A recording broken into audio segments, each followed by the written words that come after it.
नमस्कार मु रश्मि किचन को आपण मानक स्वागत जनाऊँगी। तो फ्रेंड्स आज आम चना चाट बनैबा लाल चनार। तो मुझे प्रथमे मेथी पत्र को भाजी नहीं जाइए एवं बुट डाली बुट चना को मु 4-5टी सीटी दे भल भाव सिझे नहीं। एठी मु गोटे कड़ाई रे किछि तेल दउछि। किछि तेल गरम होला परे मु सेठी अल्प जीरा को ऐड करिवि।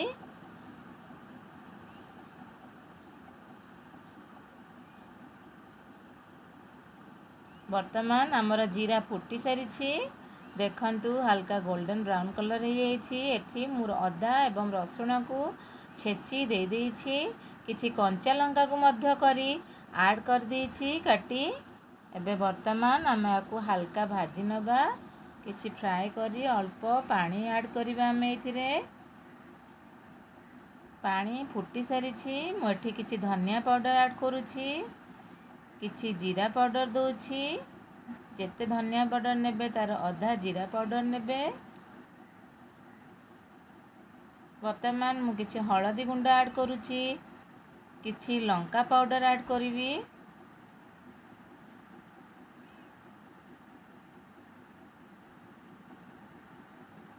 एवं किछि रेड चिल्ली नेछि काश्मीर रेड चिल्ली भल कलर आसीबा पई।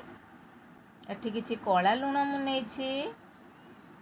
किछि लूण स्वाद अनुसार आपण केते लाल चना नेछंती ता अनुसार आपण लूण नेबे।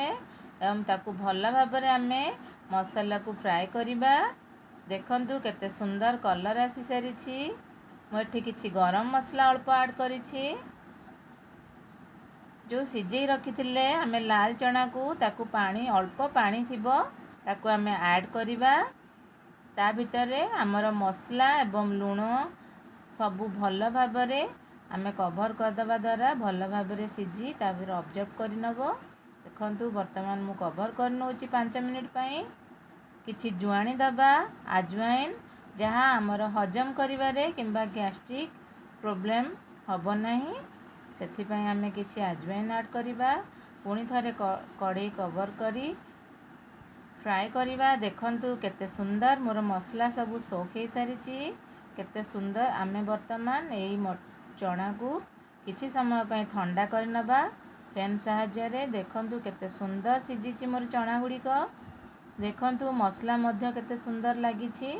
मु आगरु जो भाजी रखिथिली मेथी पत्र ताकू वर्तमान आको ऐड करिवि।